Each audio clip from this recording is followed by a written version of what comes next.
Do you suffer with insecurity? Many of us would say yes, and to very different extents. Psychologist and journalist Aimee Johnston has been studying insecurity and how it affects us in all aspects of our lives. Today, we're speaking with Aimee about her groundbreaking book, Finding Security. A phrase that you use quite often in the book is emotional intelligence, and I'm just wondering if you could expand on that for us. Emotional intelligence refers to how well we handle ourselves and our relationships. There are 4 domains. Self-awareness, knowing what we're feeling and why we're feeling this way.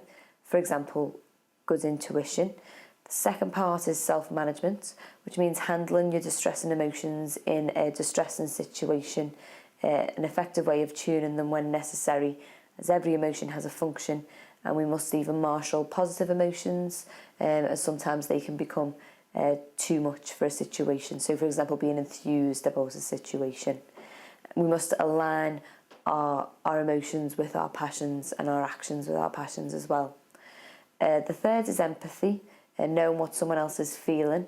And the fourth is putting all that together in a skilled relationship. So that's what I mean by emotional intelligence, but there are lots of other meanings out there. How is emotional intelligence linked with insecurity? You need all those skills in order to be a secure human. Confidence is something that we can all say at some point in our lives has been lacking. We've been wired in a way that in a distressing situation, our flight or fight response is triggered. And nowadays, it's highly unlikely that you'll be faced with a lion. However, there are now somewhat normal situations that instill fear in people, that they become profoundly insecure. Now, hopefully by writing the book and sharing the application of emotional intelligence, people will be able to apply these skills to their life. It might not change your life, but I would advise giving it a read. After all, if you always do what you've always done, then you will always get what you've always got. Do you think we're getting more emotionally intelligent? I know that IQ has been going up for 100 years, but I don't think that we are becoming more emotionally intelligent. I would certainly hope that we are, but there are a lot of intergroup wars going on at the moment, a lot of emotions that are out of control, and I'm very aware at this point that I think we've got a long way to go. Are women more insecure than men? You have to see this as a range of skills and not just one factor. The biggest difference is between self-awareness, empathy and social skills. Women tend to be better than men on average at empathy, particularly emotional empathy, sensing in the moment what the other person is feeling, and also at social skills of keeping things feeling good. Men, on the other hand, tend to be better on average at self-confidence and security, particularly in groups and at managing distressing emotions. I say on average, that's a really big generalisation. I certainly haven't written a book that's just for women. Both men and women have their strengths and weaknesses, but everyone is an individual, and I hope that there's something in the book for everyone.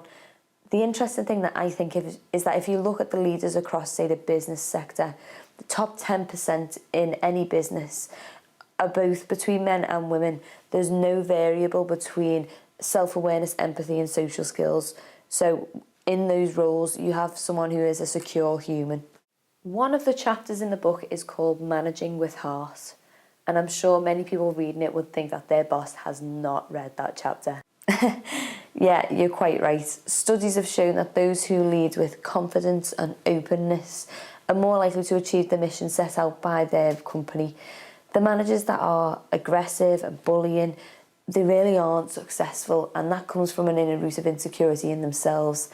And to read that in the book, that made a lot of people very happy because it was sort of like a point for them over their horrible boss. How can we use the information that you give us in the book? For example, should we be teaching this in schools? The part of the brain that supports and develops emotional intelligence is, interestingly, the last circuit of the brain to become anatomically mature. And because of neuroplasticity, the brain shapes itself according to repeated experience. So my advice would be to teach this to kids at a young age in a systematic way: self-awareness, self-management and social skills. I myself have been delivering such a scheme in sample schools, And there's been great analysis of the data that we've collated, and guess what? The data proves that all antisocial behaviour, being disruptive in class, bullying, etc., is down 10%. All pro-social behaviour, helping each other out, going for extra credit, is up 10%. And here's what's got the greatest reaction. Academic achievement is up 11%. So it really, really pays.